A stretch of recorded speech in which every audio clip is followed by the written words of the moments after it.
ॐ मूकं करोति वाचालं पङ्गुं लङ्घयते गिरिं यत्कृपातमहं वन्दे परिमानन्दमाधवम्। गुरुर्ब्रह्मा गुरुर्विष्णु गुरुर्देवो महेश्वरा गुरु साक्षात् परं ब्रह्म तस्मै श्री गुरुवे नमः। सर्वे भवन्तु सुखिनः सर्वे सन्तु निरामया सर्वे भद्राणि पश्यन्तु मा कश्चित् दुःखभाग् भवेत्। ओम शांति।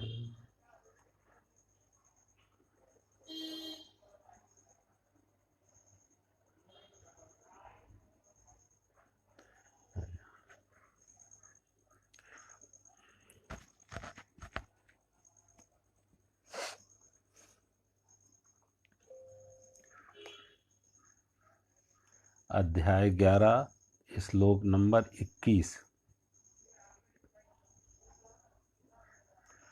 अमीहित्वासुरसंघा विशन्ति कैचित् भीता प्रज्वल्यो गृह्णन्ति स्तुत्वा युक्त्वा महिर्षिसिद्धिसंगा स्तुवन्ति त्वां स्तुतिभिः पुष्कलाभिः। और हे गोविंद, वे ही देवताओं के समूह आप में प्रवेश करते हैं और कुछ भयभीत होकर हाथ जोड़े आपके नाम गुणों का उच्चारण करते हैं तथा महिर्ष और सिद्धों के समुदाय कल्याण हो ऐसा कहकर उत्तम उत्तम स्रोतों द्वारा आपकी स्तुति करते हैं।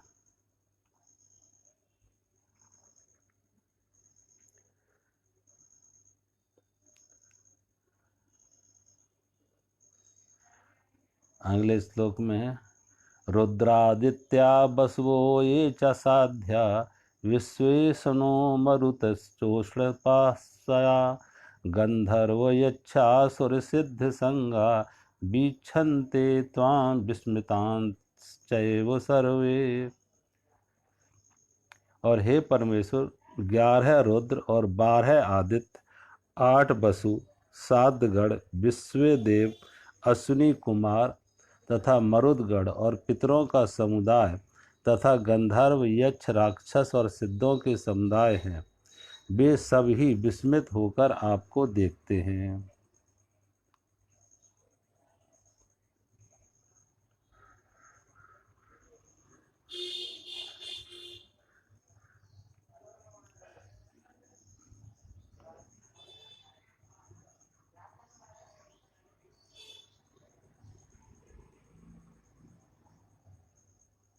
अगले श्लोक में भी है रूपम महत्ते बहुवक्त्र नेत्रम महाबाहु बहुबाहुदुरुपादकम बाहुदरम बहुदंष्टाकरालम दृष्ट्वा लोका प्रव्यस्तान तथाहम।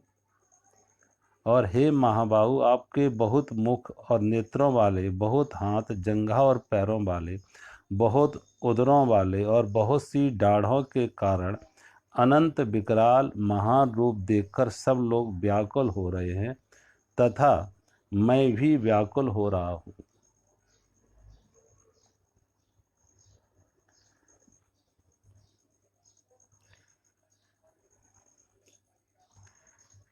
कल मैं कह रहा था कि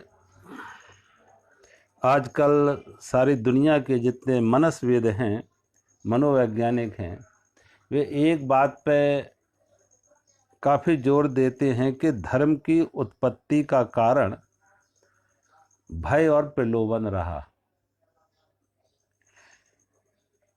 अब चूंकि बाहर आप देखें, जैसी पहले मान्यता थी कि हमारे वेदों में भी देखें हम, इंद्र की पूजा, वरुण की पूजा, जल देवता की, इंद्र की, वायु देवता की, अग्नि देवता की, तो वेदों में इन सब को, पंच तत्वों को देव कह के उनकी उपासना की।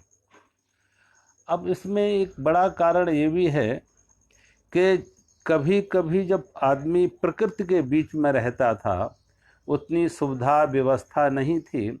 गुफाओं में रहना, जंगलों में रहना, वृक्षों के नीचे रहना, और आकाश में बिजली चमकती है और कभी कभी बिजली गिरती है तो बहुत लोगों की मौतें हो जाती।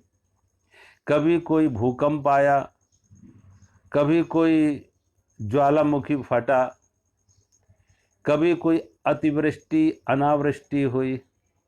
तो इन सब कारणों से जो प्रकृति के प्रकोप थे, तो व्यक्ति को लगा कि प्रकृति हमसे प्रकोपित हो रही है, क्रोध कर रही है, इसलिए ऐसा हो रहा है। अब जैसे सामान्य व्यवहार में भी जब व्यक्ति कोई क्रोध में आता तो किस तरीके का व्यवहार करता। प्रेम की स्थिति में व्यक्ति किसी को संभालता है, संजोता है, सुधारता है, सेवा करता है, निर्माण करता है। लेकिन क्रोध की अवस्था में वो विध्वंस करता है, नाश करता है। तो वो दोनों रूप देखे तो लोग स्थिति आई कि ऐसा करो, इस प्रकृति को खुश करने के लिए प्रार्थनाएं की जाए। इंद्र को खुश करने के लिए प्रार्थना, वरुण को, पवन देव को, आकाश को, पृथ्वी को प्रसन्न करने के लिए। और साथ ही मात्र इनसे ही डर, मुख्य भय क्या था कि अगर ऐसा कुछ हुआ तो व्यक्ति को अपनी मौत का भय था कि मेरी मौत होगी, मैं मरूंगा। भूकंप से मर सकता, अतिवृष्टि से मर सकता, अनावृष्टि से हो सकता, नदियों में बाढ़ आ जाए मैं मर जाऊं, कोई पहाड़ टूटे, भूस्खलन हो जाए, पहाड़ टूटे उससे गिर, तो अनेक अनेक व्यक्ति की मौत के कारण हो सकते हैं। तो व्यक्ति अपनी मौत से भयभीत होके ही कारण, अपनी मौत के भय के कारण ही प्रकृति के इन प्रकोपों से भयभीत हुआ। अब यही भय जहां एक तरफ तरह तरह की प्रार्थनाओं का कारण बना, धर्म का कारण बना, तमाम पूजा पद्धतियों का कारण बना, वहीं ये भय व्यक्ति को अंतर्मुखी लेके भी गया कि अगर जीवन जो शरीर है, ये शरीर तो नाशवान है, जन्म के साथ मौत पैदा हो गई, जन्म के साथ ही मौत खड़ी हो गई, मौत पैदा हो गई। और जन्म और मृत्यु एक ही सिक्के के दो पहलू हैं, एक ही रस्सी के दो छोर हैं। तो फिर मन में, ऋषियों के, संतों के, ज्ञानियों के मन में ये भाव आया कि शरीर की मौत होगी, लेकिन कुछ ऐसा क्या है जो जिसकी मौत ना हो, जो अजन्मा हो, जो अविनाशी हो, जो शाश्वत हो, ऐसा कुछ है जो नित्य हो। तो उसी खोज में जो नित्य की खोज थी, शाश्वत की खोज थी, अविनाशी की खोज थी, वही खोज कारण बनी आत्मा की खोज का। और जब पाया कि हमारे अंदर कुछ ऐसा है कि जहां मृत्यु नहीं पहुंचेगी, जहां मृत्यु घटित नहीं होगी, तो उस आत्मा की खोज का कारण, जैसा कल मैं कह रहा कि भगवान बुद्ध ने जिस खोज में निकले थे कि ऐसे जीवन की खोज जहां मृत्यु ना हो, जहां बुढ़ापा ना हो, बीमारी ना हो। और कहते हैं बुद्ध ने वो जीवन कहाँ खोजा? अपने अंदर। कल मैं उस फकीर की बात कह रहा था कि वो फकीर भूकंप आया तो अंतर्मुखी हुआ, अपने अंदर दौड़ा, और लोग बाहर दौड़े सुरक्षा के लिए, लेकिन वो साधु अपने अंदर दौड़ा। क्यों? एक ऐसी जगह है जहां मौत नहीं पहुंचेगी, और वो जगह क्या है? वो हमारी स्वयं की आत्मा। तो हमारी आत्मा जो है, हमारी चेतना जो है, वो अजन्मा है, वो अविनाशी है, वो शाश्वत है। तो शाश्वत की, अविनाशी की, अजन्मा की, परम अक्षर की जो खोज का कारण बना, वो भी व्यक्ति को अपने मौत के भय के कारण कि ऐसा कुछ है जो मृत्यु से बच सके। कहते हैं, वो कबीर के बारे में कहते हैं कि कबीर जब जा रहे थे तो कहते हैं कबीर ने कहीं चलती हुई चक्की देखी, और जब चलती हुई चक्की देखी तो देखा कि चक्की में जो भी दाने डाले जा रहे हैं वो पिस रहे हैं। अब चक्की के दो पार्ट हैं, ऊपर से जो दाने डाले जा रहे हैं वो दोनों पार्टों के बीच में आके और चूरा बन रहे हैं, पिस रहे हैं।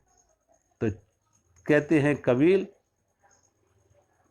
रोए, ये देख के कि सारा कुछ नष्ट हो रहा है, पिस रहा है। चलती चक्की देख के दियो कबीरा रोए, चलती चक्की देख के दियो कबीरा रोए, और दो पाटों के बीच में साबुत बचा न कोई। कबीर ने देखा दो पाटों के बीच में, जैसे चक्की के दो पाटों के बीच में दाने पिस रहे हैं, ऐसे ही दो पाट और हैं, संसार के दो पाट, जन्म और मृत्यु, दिन और रात। इस दिन रात के पाठ में हर व्यक्ति, हर जीव, जो हर प्राणी पिस रहा है। जन्म के साथ मौत घटित हो रही है, मृत्यु आ रही है। एक एक जन्मदिन मनाते, एक एक एनिवर्सरी मनाते, एक एक कदम मौत के नजदीक पहुंचते जा रहे। तो कबीर तो रोए कि मौत आ रही है, मौत घट रही है, सब पिस रहे हैं इस रात दिन की चक्की में, संसार की चक्की में। कहते हैं लेकिन कबीर का बेटा कमाल हंसा। कबीर का बेटा कमाल हंसा तो कबीर ने पूछा, कमाल तू क्यों हंस रहा है?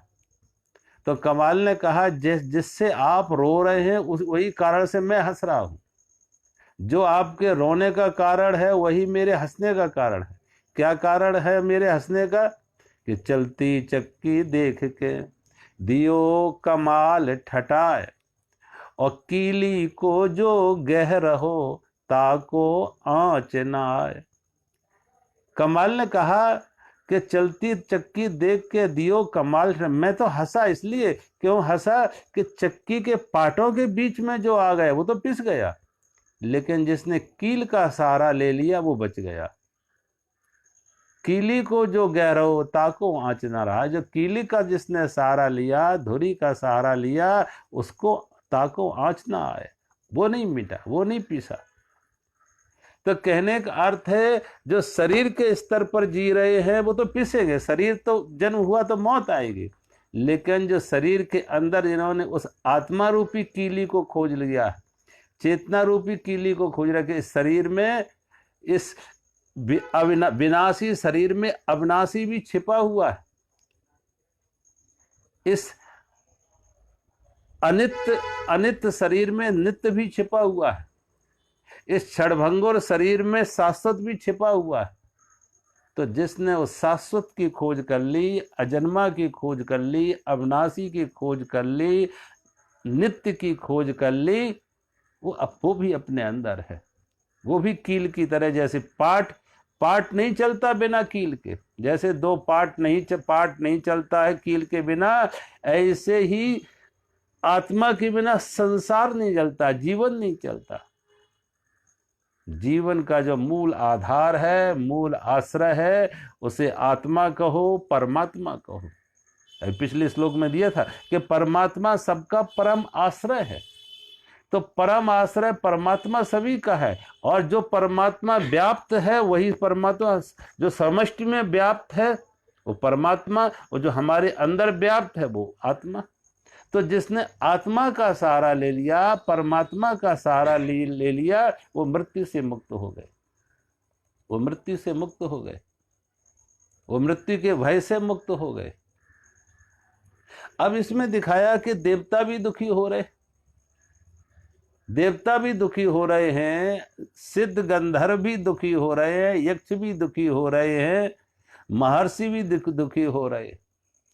अब देवता क्या है? देवता जिन्हें ज्यादा सुख है वो देवता। मनुष्य और देवता में क्या है कि मनुष्य के पास मृत्युलोक के सुख है और देवताओं के पास स्वर्गलोक के सुख है।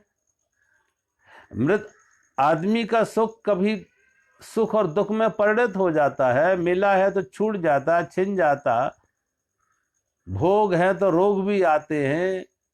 लेकिन जो देवताओं का सुख है उस ऐसा सुख है कि छूटता नहीं है, लंबे समय तक चलता, बीमारी नहीं आती है, बुढ़ापा नहीं आता है, भोग करने की उनकी शक्ति ज्यादा होती है।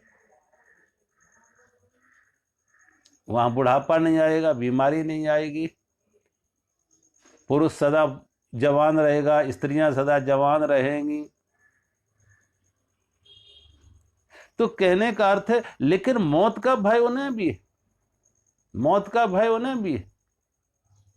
इसलिए आप देखो कितनी कथाएं ऐसी आती हैं कि जब कोई ऋषि मुनि संत, कितनी कथाएं कि नारद ने तपस्या की तो इंद्र भयभीत हो गए।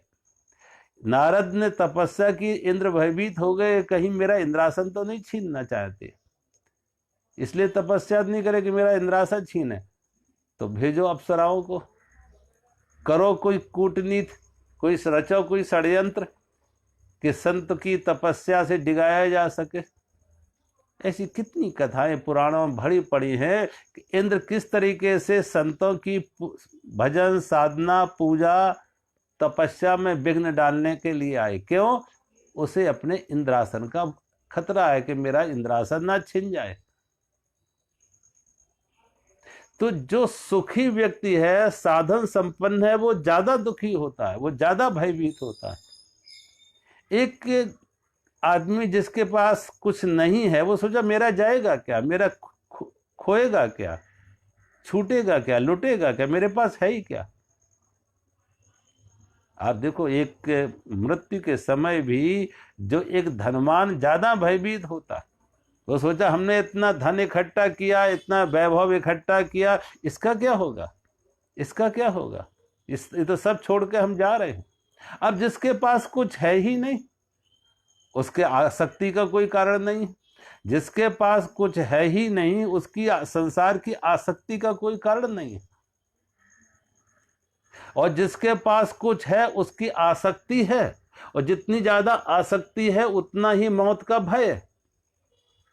जो आसक्ति से मुक्त है, आसक्ति वो संसार की हो या शरीर की हो, दोनों आसक्ति, शरीर या संसार, दोनों आसक्ति भय का कारण बनेगा, क्योंकि शरीर भी छूटने जा रहा है और संसार भी छूटने जा रहा।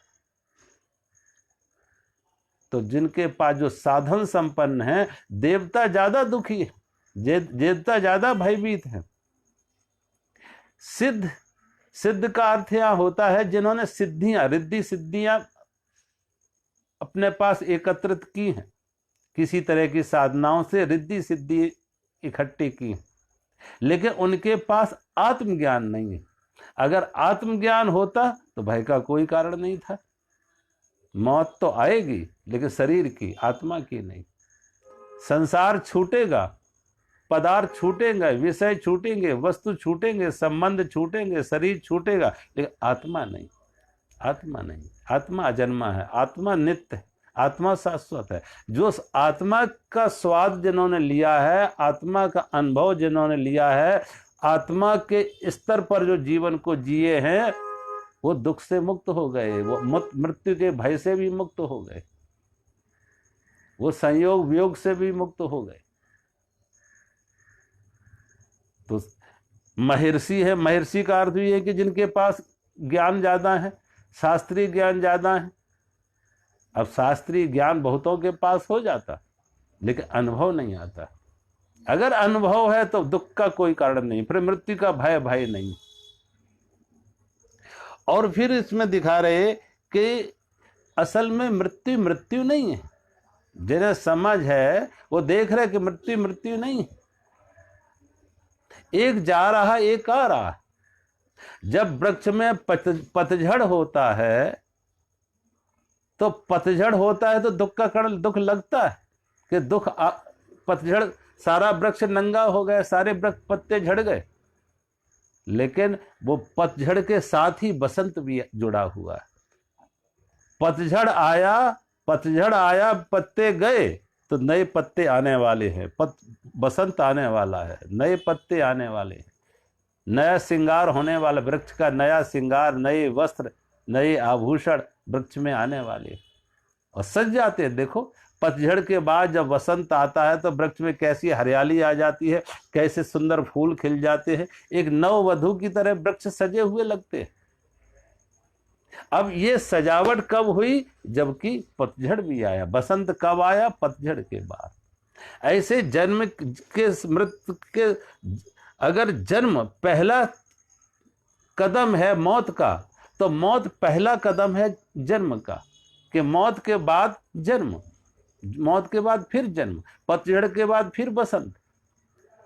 अगर हम चाहते हैं कि हमारे घर में बच्चे पैदा हों, नया जीवन आए तो पुरानों को विदा भी करना पड़ता, पुरानों को विदा करना पड़ता। और सभी लाइन में लगे हैं, कोई आगे कोई पीछे, कोई आगे लगे तो कोई पीछे हैं। हमारे पिता आगे थे तो हमारे बच्चे हमारे पीछे, तो हम बीच में, सब उस क्रम से चलते जा रहे हैं। और कभी कभी तो ऐसे होते हैं कि जो पीछे वाले वो आगे पहुंच जाते।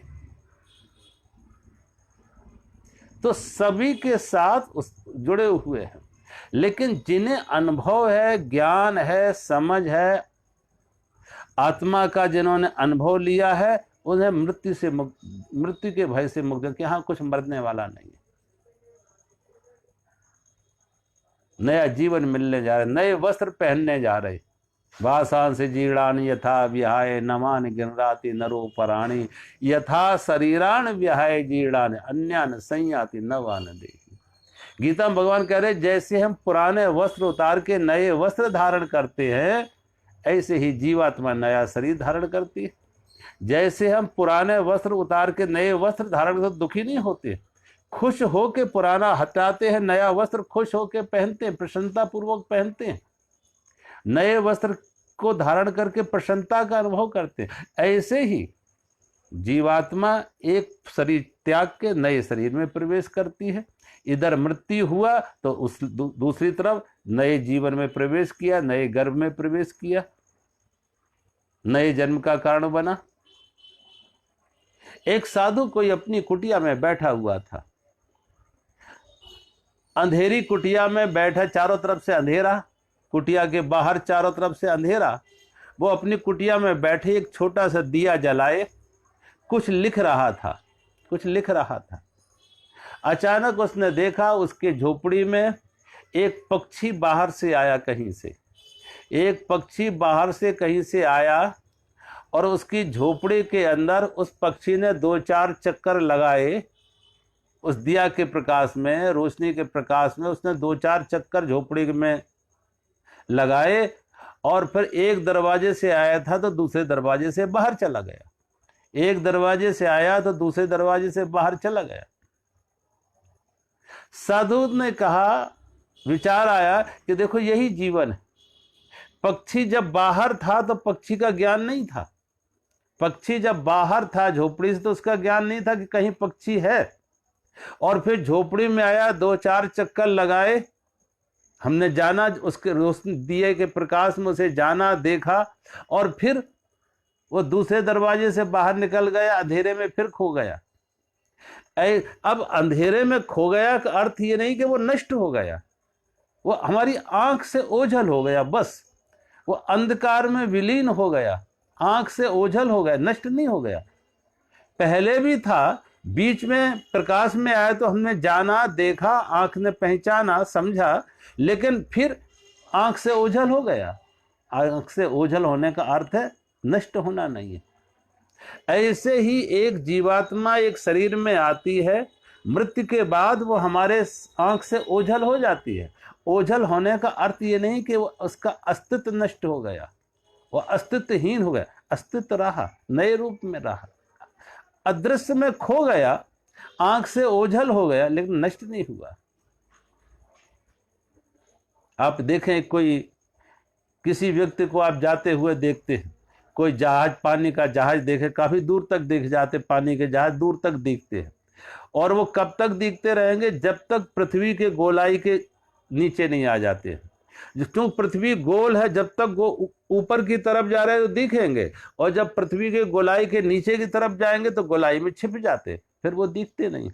अब जो दिखते नहीं है, इसका अर्थ ये नहीं है वो नष्ट है, दिखने का अर्थ ये नहीं कि वो नष्ट हो गया, दिखने का, ना दिखने का इतना ही अर्थ है कि आंख से ओझल हो गए, आंख से छिप गए।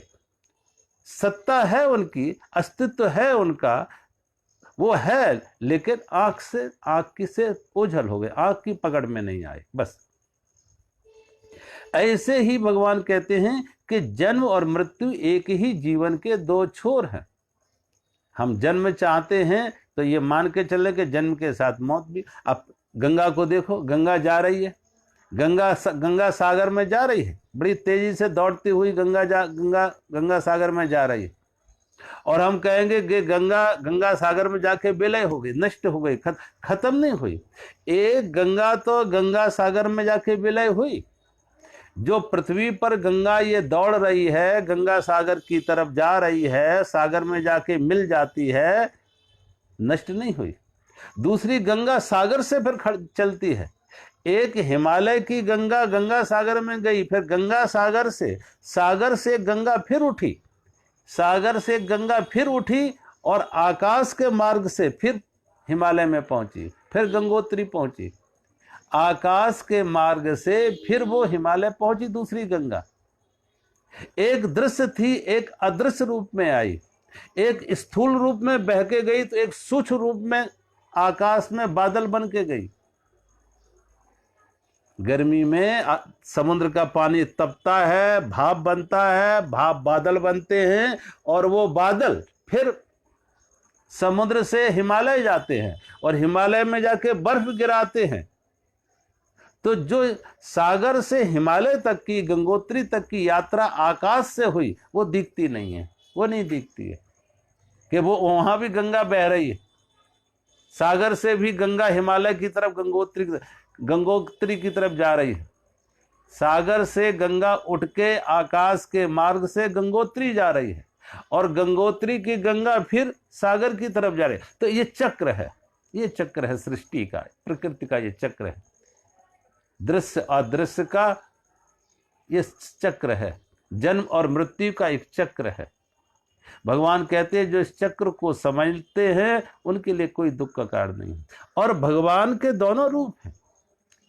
अभी हम क्या, हमारे मंदिरों में भगवान के हमने एक रूप बना के रखे कि भगवान जो है बहुत सौम्य रूप उनका है, सुंदर रूप उनका है, लेकिन भगवान का विकराल रूप भी है, विकराल रूप भी भगवान का। इसी आप देखो माता काली का रूप, एक तरफ हम माता कहते हैं काली को, एक तरफ तो माता कहते हैं, माता है, लेकिन दूसरी तरफ उनका रूप हमने कितना भयानक बनाया, भयानक रूप कि जो माता है वो संहार का कारण भी है, जो माँ जन्म देती है वो मौत का कारण भी बनती है।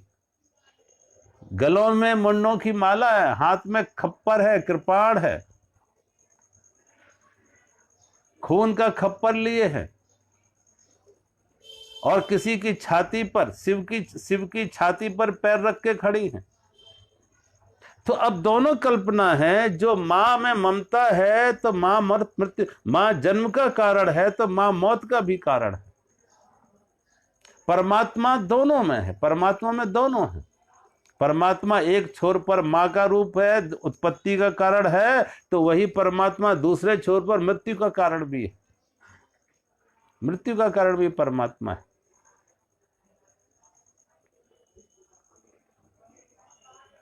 जो इस सत्य को समझ लेते हैं कि परमात्मा के दोनों रूप हैं, अन्यथा हम दूसरा रूप देखने से डरते हैं।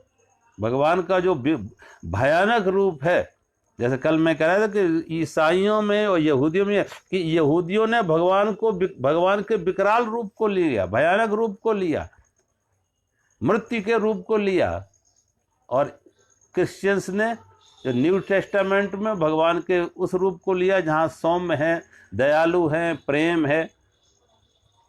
जहाँ प्रेम है, जन्म है, वहाँ मृत्यु भी है, जहाँ प्रेम है वहाँ घृणा भी है।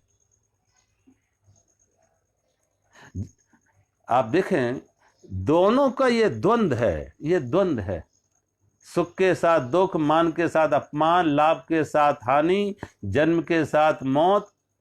जहाँ करुणा है वहाँ क्रूरता भी है, जहाँ प्रेम है वहाँ घृणा भी है। ये सब दोनों एक साथ चलते हैं। कहते हैं एक कभी एक फकीर ने एक फकीर भगवान की बहुत भजन पूजन करता। एक दिन भगवान से उसने कहा कि कोई ऐसा व्यक्ति मुझे बताओ जो सबसे ज़्यादा दयालु हो, सबसे ज़्यादा कृपालु हो, सबसे ज़्यादा महान हो, सबसे ज़्यादा अच्छा हो, मैं उसके पैर छूँ, मैं उसके पैर छूँ, उसको नतमस्तक हूँ, उसे सम्मान दूँ। तो कहते हैं स्वप्न में उसे खबर मिली कि तुम्हारा जो पड़ोसी है वही सबसे ज्यादा भला है, वही सबसे ज्यादा अच्छा है, उसके पैर छुओ, उसी के पैर छुओ। उसे तो बड़ी हैरानी हुई कि वो जानता था कि उसका पड़ोसी कितना दुष्ट है, कितना दुष्प्रवृत्ति का है, कितना क्रूर है। अब वो जैसे ही ये साधु बाहर आता था रोज वो पैर छूता था, साधु के वो पैर छूता था। लेकिन अब ये आकाशवाणी कह रही है, भगवान कह रहे हैं कि नहीं, तुम उसके जाके पैर छुओ, तुम उसके जाके पैर छुओ। तो बड़ी मुश्किल से वो सुबह सुबह जल्दी जगया, उसके बाहर वो बैठा हुआ था, गया उसके जल्दी में उसके पैर छुए। उसने कहा ये क्या कर रहे हो, मैं तो रोज तुम्हारे पैर छूता था, आज तुम मेरे पैर छू रहे हो, कारण क्या है? मेरा जैसा अधर्मी, बेईमान, बुरा, और तुम मेरे पैर छू रहे। उसने कुछ कहा नहीं, क्योंकि अब भगवान का हुक्म था, भगवान का वचन था कि ऐसा करना है। दूसरे दिन उसने प्रार्थना फिर की और भगवान से कहा कि जो सबसे ज्यादा बुरा हो, सबसे ज्यादा निकृष्ट हो, सबसे ज्यादा अधर्मी हो, पापी हो, ऐसा कोई नाम बताओ। जब भगवान से कहा ऐसा कोई नाम बताओ, तो फिर भगवान ने कहा वही तुम्हारा जो पड़ोसी है, वही तुम्हारा जो पड़ोसी है। यानी एक व्यक्ति के दोनों हिस्से हैं, एक व्यक्ति में दोनों साइड हैं, एक व्यक्ति में। आप देखो, इसलिए इंसान में दोनों ही रूप छिपे हुए हैं। आदमी अच्छा भी हो सकता है, बुरा भी हो सकता है, राम भी बन सकता है, रावण भी बन सकता है। और सारा का सारा आप राम कथा देखो, अगर रावण के बिना राम कथा अधूरी रह जाएगी। अगर रावण ना हो रामायण में तो राम कथा अधूरी रह जाएगी। राम का महत्व बढ़ाने के लिए रावण की जरूरत है। अगर कैनवास सफेद है तो काला चित्र बनाया जा सकता है, कैनवास काली है तो सफेद चित्र बनाया जा सकता है। रावण में जितना बुरा दिखाया, उतना ही राम की महिमा ज्यादा बढ़ गई। रावण के बिना राम की कोई महिमा होती? सोचो। तो सारी प्रकृति जो है ये द्वंदात्मक है, दो किनारे हैं, द्वंदात्मक है। और इस संत की स्थिति क्या होती है कि वो दोनों किनारों को जब स्वीकार कर ले, जब दोनों किनारों को स्वीकार कर ले तो वो निर्द्वंद हो जाता। जब दोनों को स्वीकार कर ले, सुख के साथ दुख को, मान के साथ अपमान को, लाभ के साथ हानि को, दोनों को स्वीकार कर ले, जन्म के साथ मौत को, अंधकार के साथ प्रकाश को। अगर प्रकाश ना हो तो अंधेरे को अंधेरा कैसे कहोगे? अंधेरे को हमने अंधेरा तभी कहा जब प्रकाश का हमें ज्ञान है। जब प्रकाश का हमें ज्ञान है तो हमने अंधेरे को अंधेरे कहा, और अंधेरे का ज्ञान है तो तुमने प्रकाश को प्रकाश कहा। अगर अंधेरे का ज्ञान ना होता तो प्रकाश को प्रकाश कैसे कहते? तो अंधकार और प्रकाश एक दूसरे के पूरक हैं। अंधकार के कारण हमने प्रकाश को जाना और प्रकाश के कारण अंधकार को जाना। एक ही होता तो जानने का कोई उपाय नहीं था। इसलिए सारी सृष्टि में आप देखें, सारी सृष्टि द्वंदात्मक है, द्वैत में बटी हुई है, दो में बटी हुई है सारी। आप जितनी भाषा, सृष्टि, संसार जो कुछ दिख रहा है सब दो में बटा हुआ है, दो में बटा हुआ है। लेकिन ये दोनों के बीच में एक को देख पाते हैं कि ये दोनों ही रूप परमात्मा के रूप हैं, दोनों ही रूप परमात्मा के रूप है। परमात्मा में के दोनों रूप है, जन्म है तो मृत्यु भी उसी का रूप है। इसलिए तो हमारे यहाँ देखो मानते ना, प्राय बहुत लोग तो दो मानते हैं, हमने परमात्मा के तीन रूप माने, ब्रह्मा विष्णु महेश तीन रूप में। पर सृष्टि बनती परमात्मा से, सृष्टि का अंत होता परमात्मा से, और सृष्टि का पालन भी परमात्मा से। उत्पत्ति, स्थिति, लय तीनों के कारण परमात्मा है।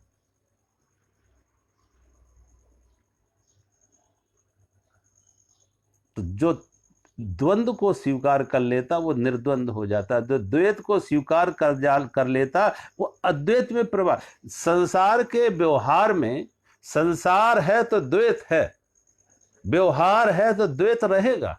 संसार में द्वैत है और व्यवहार में द्वैत है।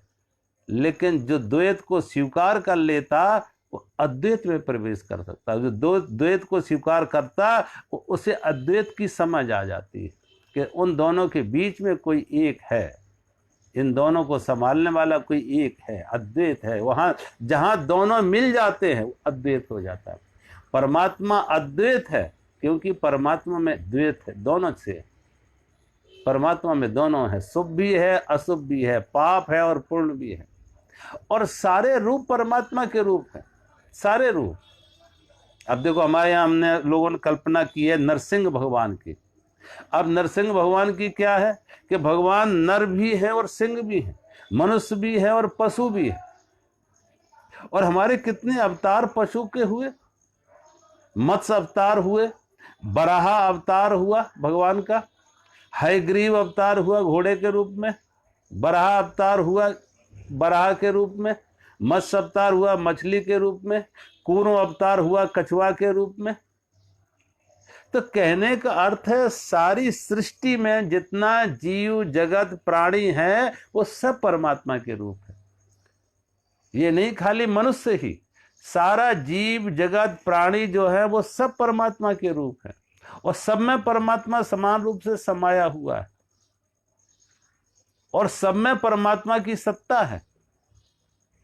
तो परमात्मा का भाव भक्ति का अर्थ यही है, परमात्मा के प्रेम का अर्थ यही है कि सारी सृष्टि में परमात्मा को देखो, सारी सृष्टि से प्रेम हो, पशु पक्षियों के प्रति, मनुष्यों के प्रति, लताओं वृक्षों के प्रति, सबके प्रति। क्योंकि सब कुछ ऐसा है ही नहीं जो परमात्मा से अलग हो, कुछ भी ऐसा नहीं है जो परमात्मा से अलग हो।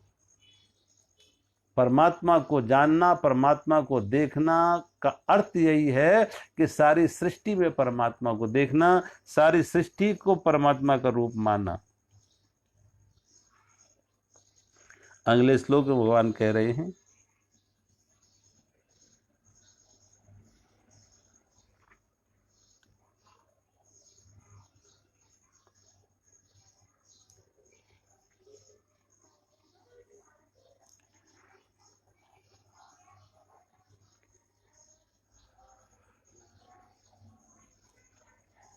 नभा स्पृशं दीप्तमनेक वर्णम व्यात्याननं दीप्तं विशाल नेत्रं दृष्ट्वा हि त्वां पृथिवीस्थान्तरात्मा धृतिं न बिन्दामि समं च विष्णु।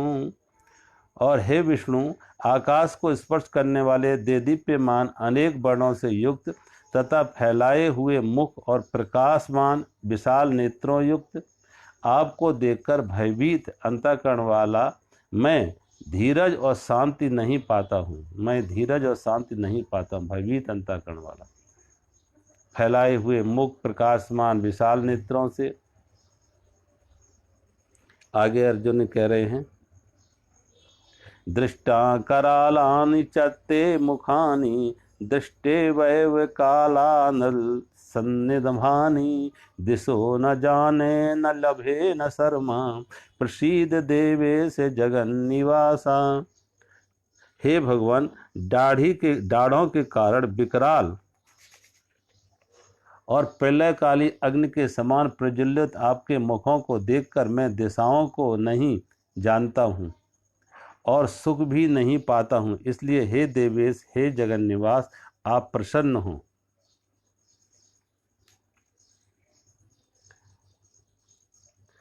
अर्जुन भगवान से कह रहे, आकाश को स्पर्श करने वाले भगवान के, भगवान का विशाल रूप है, ऐसा विशाल रूप है कि यही दिख नहीं रहा कि कहाँ आदि और कहाँ अंत।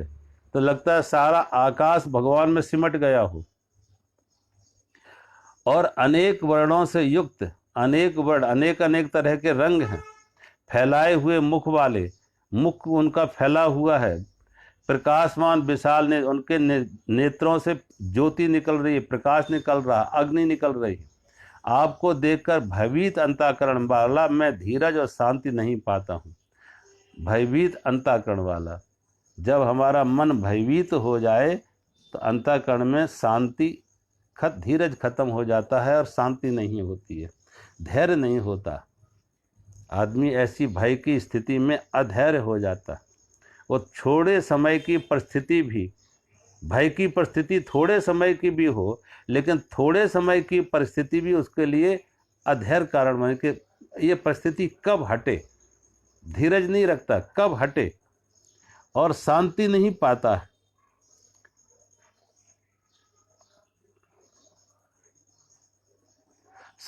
शांति नहीं पाता है।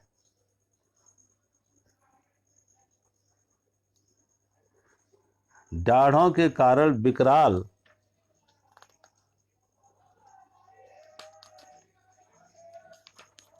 विकराल प्रलय की अग्नि के समान प्रज्वलित आपके मुखों को देखकर मैं दिशाओं को नहीं जानता और सुख भी नहीं पाता हूँ। हे देवेश, हे जमन, आप प्रसन्न हों।